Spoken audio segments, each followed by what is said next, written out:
This episode, we answer audience questions, including how can the car buying experience be improved, why have car batteries gotten so expensive, and we pick a replacement for a 400,000-mile Toyota Camry. Next on Talking Cars.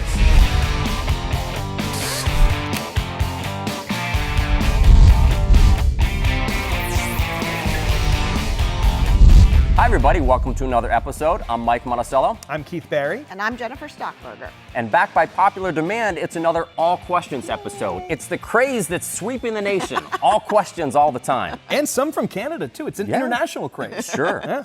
Seriously though, we do get a backlog of questions, so every once in a while we like to take an episode and dedicate it 100% to answering your questions. So we're going to do that today. I just want to remind you, send those questions, comments, 30-second video clips to talkingcars@icloud.com. So without further ado, let's get started, and let's start with video questions. Producer Tolley, why don't you run that first clip for us, and let's see what we have today.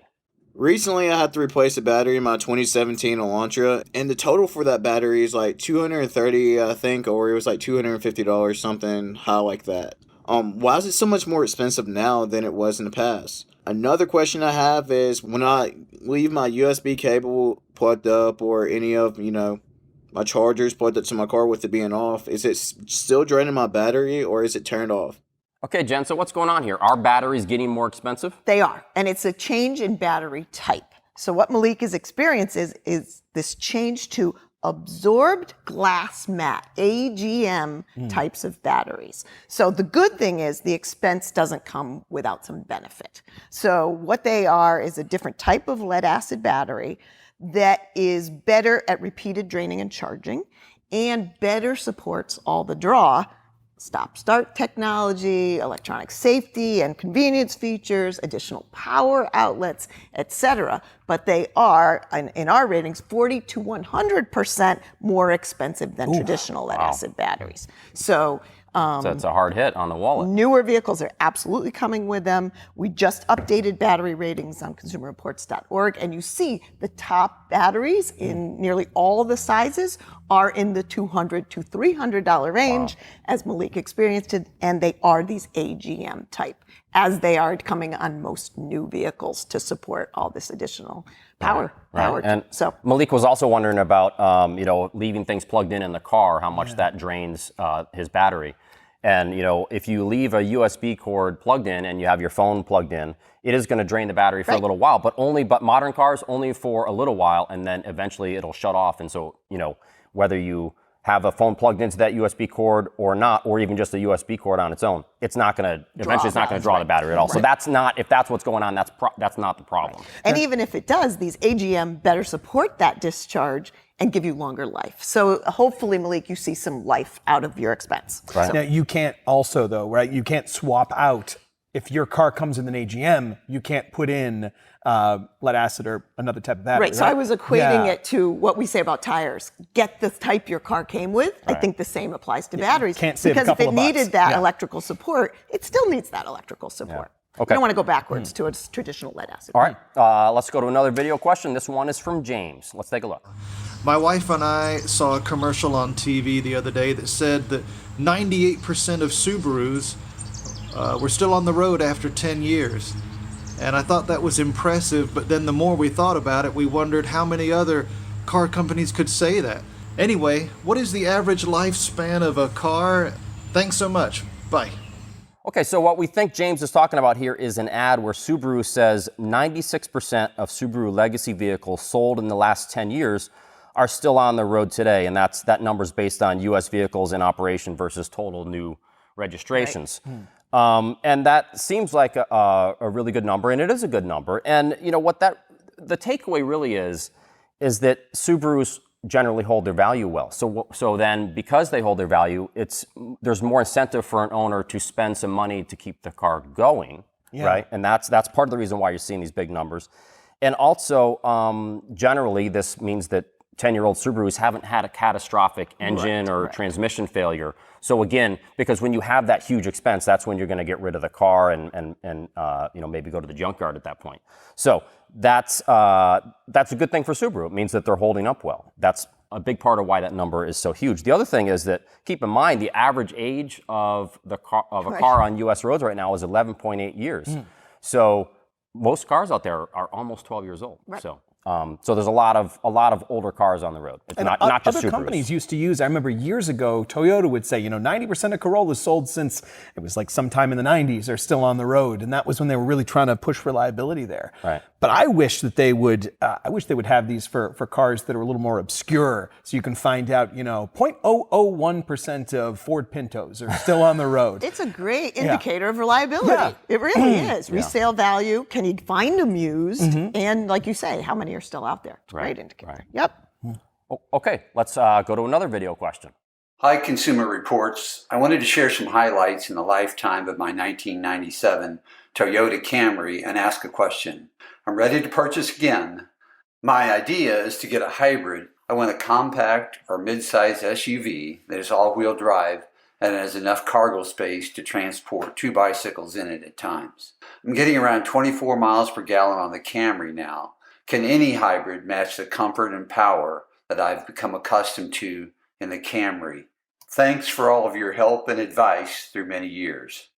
Okay, so Larry has a 400,000 mile Camry. Fantastic. Kudos to Larry Impressive. and the car for him taking care of it and for the car taking care of him. But of course, now he wants to replace it. So Keith, do you have some ideas for him? Yeah, well, first of all, have any of you had a car with that many? The most I got close to 4. I got like 365 on a Volvo 940, and it was kind of a car that got passed around, then the odometer broke. So my Tacoma has about 200,000, but that's. And I think I shared. My nephew has a 4Runner at over 3. Yeah. Now I've shared that before. I think. Not bad. Yeah. Well, the trend there. Yeah. Toyota. Well, aside from it was an older car. Right. I like the idea of the hybrid RAV4, not just because you're getting good fuel economy, 37 miles per gallon overall is what we've got, but it's better in every way than the car that you currently have, other than the fact that you'll have to pay for it. But no repairs that might crop up, and also I like the hybrid RAV4 because it's a better car than the regular RAV4, which is kind of loud and also because there are less wear and tear on parts of hybrid vehicles. I've had hybrids that have got to 200,000 miles, and your brakes, you'll have to have them probably changed less often because those regenerative brakes, they don't, they dissipate the heat better. They turn it into energy as opposed to, having that go back to the brakes. So they don't wear out as quickly. So I like it. It's not a science project that's gonna fail quickly. These have, look at some of the hybrid taxis on the road. They have hundreds and hundreds of thousands of miles. And it's not the RAV4 hybrid is not gonna have the power and the feel of his Camry V6 for sure. He could wait for the Highlander hybrid is gonna be redesigned. It'll be on sale next spring, 2020. You could wait for that, and possibly we've heard that there's been a rumor that the CR-V hybrid is going to come. It's sold in other markets. It's rumored that it's going to come. We're possibly going to see it at the LA Auto Show this coming November, but we can't guarantee that. So, but would you say RAV4 hybrid as well, probably? So oddly, I had the RAV4 hybrid. Oh, shocker! Winner, but to you say. I did some homework. Back when we tested the 1997 Camry V6 that Larry has, 8.67 seconds, 0 to 60, 25 miles per gallon. So he's getting 24. That's not bad. No. But RAV4 hybrid, 7.81. It's quicker than your V6. So, and 37 miles per gallon.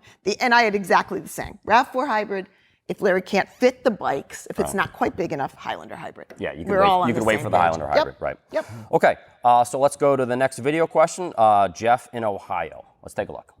Hey, Consumer Reports, this is Jeff from Shaker Heights, Ohio. When I look at your ratings for snow tires, they do much worse with braking distances and grip when the roads are just wet or even dry, much worse than all-season tires. Most of the time, the streets have been plowed and they're clear. Very seldom am I actually driving through snow. Shouldn't I just keep my all-seasons on my Prius and just drive more slowly if there actually is snow on the ground, because the all-season tires do so much better than snow tires when the surface is just wet or even dry, even in the snow belt. Thank you very much. All right, so we're going to throw this one to you, Jen, tire tester extraordinaire. Jeff is wondering about the downsides of snow tires on dry pavement versus all-season tires on snowy conditions. Right. So this is the classic. Jeff is in the classic all-season versus winter tire dilemma, because we have the same exact conditions here in Connecticut. Yes, we end up driving in some snow, but most of the time the roads are clear. What isn't maybe clear is that our tire ratings are on a universal scale, meaning that dry and wet braking, as he's looking specifically at, for ultra-high performance summer tires are on the same scale as the winter tires. So yes, when you look at the winter tire dry and wet braking ratings, they're pretty low. Right. That's compared to the ultimate grip dry and wet of the UHP tires, ultra-high performance tires. So yes, you are going to compromise dry and wet grip versus your all season, but it's not to a dangerous level. It's certainly something you need to be aware of. You know, you're not going to get the braking distance you did with your all season, but in my mind, if you have to drive in snow anytime, the benefits outweigh that compromise The and risk benefits of that short of season. the braking traction, Right. et cetera, of the winter tire versus the all season. Right, in snow. Yeah. And, you know, it's funny, Jeff's still using the word winter or snow tire. We've actually opted to go with winter tire because there are advantages in the rubber compounds. They stay grippier at cold temperatures. So that's the other benefit, not just the biting edges for getting If there isn't, snow. even if there isn't snow on the road. Correct. So there are some benefits even outside of They work better in those really cold temps. Correct. Oh, okay. Correct. So yes, if you're someone who has to drive, the benefits outweigh the compromise in dry and wet braking. Right. And it's difficult because you actually, anytime you drive in the winter, you don't know when you're going to get caught in a snowstorm. You know, so I mean, even if you plan on, if it's snowing today, I won't go out. Well, what about if you were out and you didn't know it was going to snow Right. or And snow how to that often level? does that Right. happen to us? Definitely a happens a freak lot. storm so. that comes up in the middle of the Yeah. afternoon. So, Really good question. Better safe than sorry. Yeah. All right, let's move on to our next question. This one is from Steve. Steve says, I've been shopping for my next truck and have noticed how stressed out and unhappy customers look. I felt that He saw us. Yeah. I felt that way myself trying to negotiate a lease. I remember when Saturn changed the game by making the car buying and ownership experience better.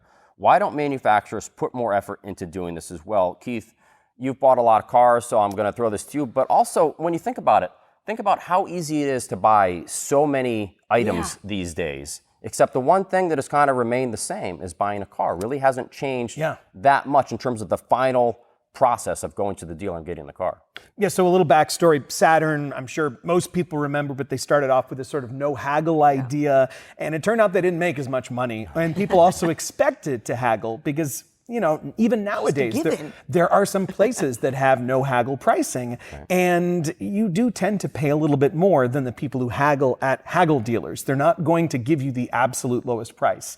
I will say, at the most recent car that I bought, you know, anonymously agreed on the price, et cetera, figured out, and then when I showed up, they said to me, "Oh, we're so sorry. We made a mistake. It's actually $1,000 more." Yeah. Wow. And they expected me just to, "Oh, okay, here you go." And I had to let them know. I said, "Well, okay, well then I guess I'm not buying this car." And I was to my car, and the manager ran out after me. I mean, it was why do you have to? And the thing that made me so upset is that a lot of people, I'm sure probably half of people would just say, "Oh, okay, I guess here's another $1,000. It is what it is. I have to do it. Yeah. $1,000, that's a lot of money. Yeah. That's a lot of money. So I think part of the issue is that there's this disconnect between, and we've talked about this before, the disconnect between car makers and dealerships. So you'll notice that these dealerships are now, they've all gotten renovated. They all have coffee bars and places where, but I just go to them to hang out. No, I really. yeah, no, you really, it's the last place I want to hang out. kidding. Yeah. But and those are sort of dictated by the automaker. So they made these dealers, hey, you want to keep your, you know, whatever franchise? Yeah. You have to build this fancy palace. And oh, by the way, you have to sell this many of this type of cars. And then, you know, you have to pay for building this place. So these dealerships now have to, you know, basically are forced to pay off these places. I think something that's very interesting is, not to bring it back to French cars as I tend to, but Peugeot is talking about if they ever return to the US market, that they're not going to force people to build these giant palaces. Yeah. And dealers will therefore be able to stock whatever they want, and maybe it'll save them a little money on overhead. I don't know how much of that is actually the problem, or if that's just they can't convince someone to spend a ton of money on a Peugeot dealership. Yeah. But it's an ongoing problem, and it seems like it's not going to change that soon. Our perennial advice: be prepared. And be ready to walk if you're not happy, and let the manager chase you out to your car. That's what he did. What I mean. Yeah. And very politely, no, I'm not paying that. Goodbye. I wasn't being rude. Really good question. If they don't chase after you, they'll call you the next day. Yeah. Right. Hopefully things will get better at dealers. Hopefully sooner than later.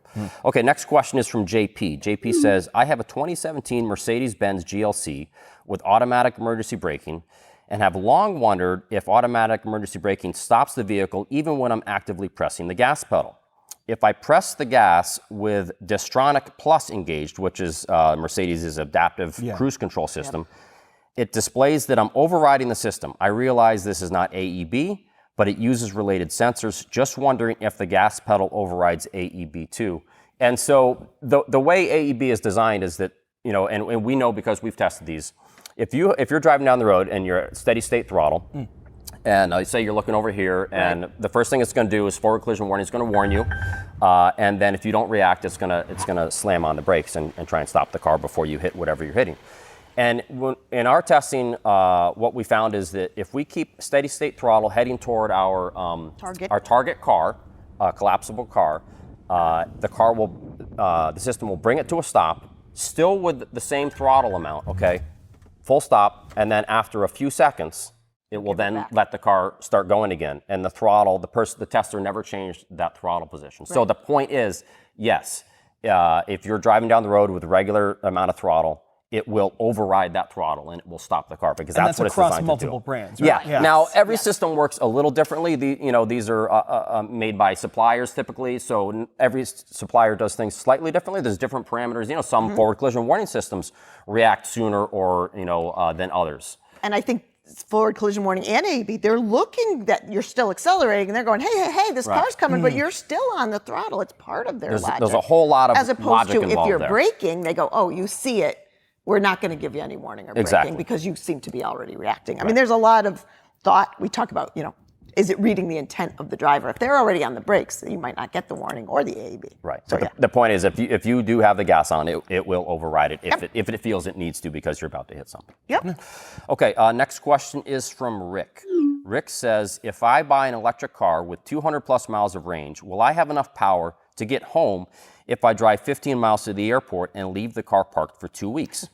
How much range will the battery lose? I live in Western New York where there are cold temps and lots of snow.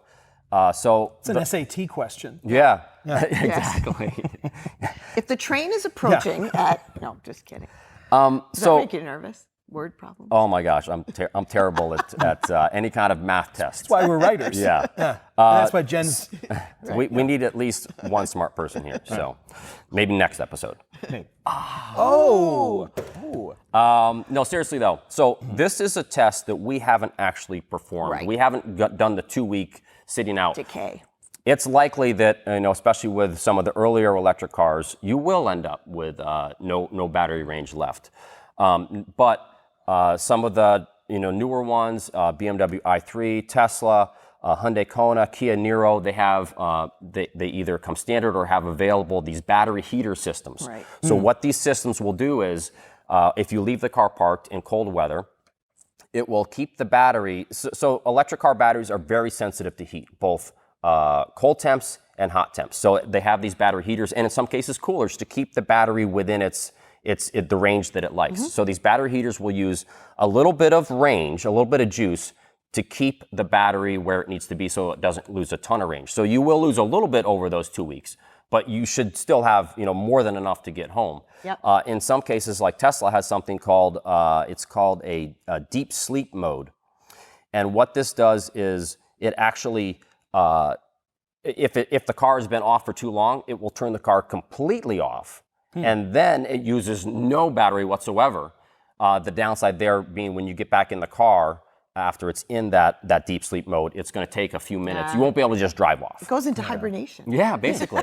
Anyway, so the point is, Tesla bear. the point is, if you get an electric car and you live in a colder climate, if it doesn't come with a battery heater and it has one available, you're going to want to get one. We have a battery maintainer for our traditional battery on, like when we keep the Mustang in over the winter, we put a little trickle charger on that even. So when are we going to see that Ford Mustang? They're working on it. It's almost done. He just sent a text. Jen has so, a great Ford done. Mustang convertible. Very What year is it? 67. Ooh. Yeah. And I will bring it in. I haven't seen it on the road yet. I can't wait. Because it has not been on the road. That's why it's on the trickle charger. That's why it's in the shop, and it'll be done soon. Yeah. Okay, next question is from Matthew. Matthew says, we appear to be in a trend where automakers are doing away with sedans and wagons in favor of SUVs. What are your predictions for vehicle trends over the next 10 plus years? Will SUVs rule the roost forever?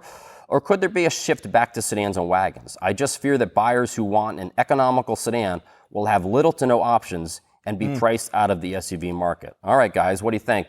Get out your crystal ball. What do you see going on in the future? Who wants to go first?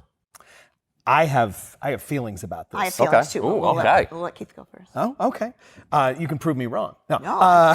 So I see that the car market is getting to a place where it's sort of unsustainable. Cars are getting more and more expensive, and part of that is because a larger car is more expensive to build, and more things are being put in it. Some of it is luxury equipment, some of it is safety equipment, but a lot of it is you can spend a little more and get that panoramic sunroof, and they're not building affordable entry-level cars. It's not housing market almost. If you can't buy a house that's 1,500 square feet in the neighborhood you want to live in, you're going to buy a house that's maybe, sure, some of it's bad decisions, but some of it is what people are out there. Interest rates are going up. It just feels, cars are sitting in the lot for longer. It feels like we're reaching a point where, and also, environmental regulations, pedestrian safety regulations. I'm kind of in some cases for many buyers. If a sedan will do, if a more fuel efficient car will do, go with that. I think that a tide may turn, and that may be what happens. But the issue is that we don't necessarily coming back to sedans and wagons. Maybe.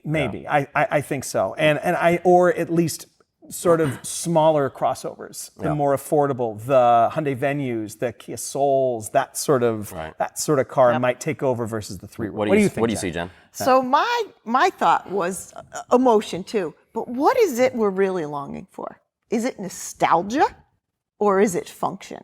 Because you look at the compact SUV, and I'm not talking about the big ones, because I think safety has driven us to bigger cars. If you have 4 kids, you need 4 seats with seatbelts in. Not like us in the boot of the LTD2. It doesn't happen anymore. With the Volvo wagon, that's an aside. facing backwards. But what is it we're really missing? I am a huge wagon fan, so I just want to say that to Matthew. Me too. I told you. I bet you are too. I loved the Ford Flex. I drove that LTD2 wagon in college. Totally loved them. However, what is it that functionally SUVs aren't doing for us? I would argue they're better performing. They're more fuel efficient. The hatchback is actually easier than the tailgate, if you will. The access is awesome.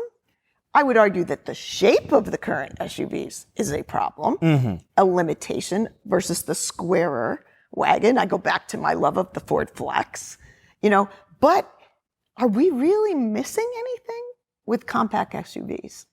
It's not a sedan. They're lower. We don't have the rollover. We have the ESC. I'm not sure. It's just not nostalgia, my own included. Yeah. Well, I mean, typically a true wagon is going to sit a little lower, so it's going to be a little better handling. Quite often they're a little longer, right? Yeah. So they don't have the height in the back. They don't have the height of the cargo area that a wagon has. But typically a wagon's going to be a little better to drive, and that's what I care about. I totally get what you're saying. As would be a the compact SUV makes so much sense for so many people. Yes. It's so easy. It has basically the best, entry points of any vehicle that there is. And also when everyone else is driving a car that's super tall, you want to be in a car that you can see out of. And I get that. I get into an MX-5 and I'm hello. It's like sitting behind someone at the movies. My guess is SUVs aren't going away anytime soon. No. They are the biggest thing in the market right now. Americans love SUVs and they love pickups. And if you look at, the market's in flux right now with hybrids and electric cars starting, continuing to build up and more of these electric cars coming out. Look at what you have. Hyundai Kona, Kia Niro, basically SUV-ish kind of things. Audi e-tron, kind of an SUV, right? Jaguar I-Pace, kind of an SUV. So even the electrics, they're building those SUVs. So these SUVs are going We're to... demanding it. They're going to be here for a while. I do think I someone's like your gonna hope, build. though. I like your hope that Well, wagons are not coming back. necessarily back to sedans, but to the idea of something which is a little more. I like all the cars you mentioned are sort of normal sized. Right. You know, they're not. You don't need the giant ones. You is what don't you're need saying. unless you have Unless big you family. really need a Right. giant one. Yeah. Gotcha. Someone's going to build a really cool wagonish, square, great visibility wagon, and it's going to sell like gangbusters. And maybe it'll be an EV. Maybe it'll be an electric vehicle. Yeah, absolutely.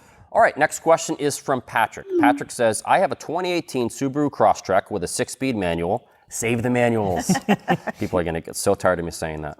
I purchased it in New Hampshire and have since moved to Colorado, where I found that it has a hard time keeping up and accelerating when climbing 6,000 feet to the Continental Divide. I'm thinking of replacing it with a Volkswagen Golf Sport Wagon. Given that the turbo engine can deal with thin air better. Do you have any other suggestions? Real quick, for those of you that don't know, so, non-turbo, naturally aspirated, regular engines, whatever you want to call them, they don't perform as well at high altitudes because the air is thinner.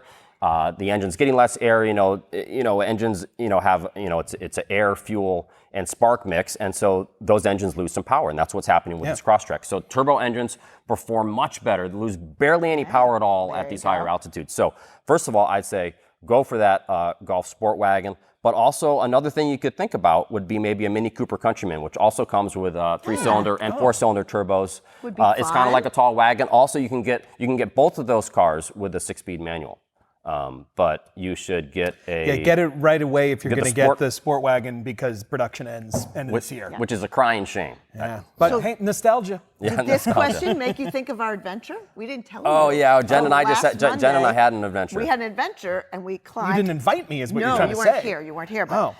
Mike and I climbed Mount Washington. Oh, well, I'm in glad New you didn't Hampshire, invite me. 6,000 feet. Yeah, not driving. We actually We hiked. climbed. Yeah. So it was very exciting. And I totally, you think of people feeling the altitude. I did not. Maybe we're in just such great shape, Mike. But no, it was very fun, but very hard.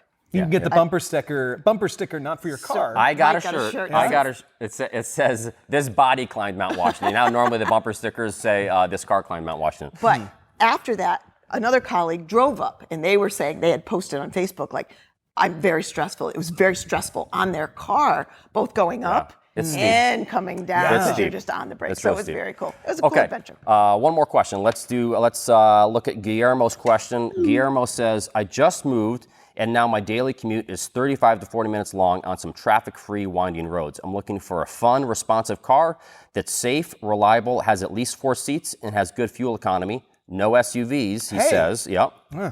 What would you recommend? All right, who wants to go first? Who's got a good pick for I have Guillermo? a good pick. Okay. Well, I think it's a good pick. So I picked the Mazda 6. Okay. So I said, and the turbo, because we tested the non-turbo, but we had experienced and said, slightly better car, a little quicker, but we said it was agile, less than 40K, great reliability, very good owner satisfaction. We said it was a little tight interior, but it sounds like most of it's commute for Guillermo, but he needs the seats when he needs the seats. And then I had a used A4 as an alternative. Audi but A4, I thought the 2020 Mazda 6 was kind of it's a fun car to drive. It's a fun car to drive. Yeah. Yeah, I'm gonna cede the floor to Jen because your picks they're so good. You shut swept down. it. Yeah, you swept it. Winner. Yeah. So you want to hear my pick? Yeah, you No, Jen's were so good. Yeah, we really Yeah, don't. yeah. So I think Guillermo talk should go with either a Subaru BRZ or a Toyota 86. Now, I will keep in mind 4 seats. Now, okay, Yeah. so they're really more 2+2s. The rear seats are not huge. I can fit back there. I'm not very tall, obviously, but it does check almost all the boxes. Yeah. It's super fun to drive. It has amazing handling. We actually have 2 Toyota 86s. For tires, yeah. For tire testing, and I took one out on our track recently, and I've remembered how balanced, how fun those cars have such amazing handling. They're so forgiving, so predictable. So you would love driving this car on a winding road. Yep. 30 mpg overall in our testing. Above average predicted reliability for both cars. The only spot they really falter is that you can't get forward collision warning or automatic emergency braking with those cars, which is a shame. So, but I think if you buy those cars, you will have an absolute hoot driving them. So Guillermo, if you like your friends and passengers, get the Mazda 6. If you don't, get a VRZ, Toyota 86. No. All right, well, that's going to do it for this episode. If you want to learn more about the cars and topics we talked about, you can click on the links in the show notes. Don't forget to send those questions, comments, 30-second video clips to talkingcars@icloud.com. As always, thanks for watching, and we'll see you all next week.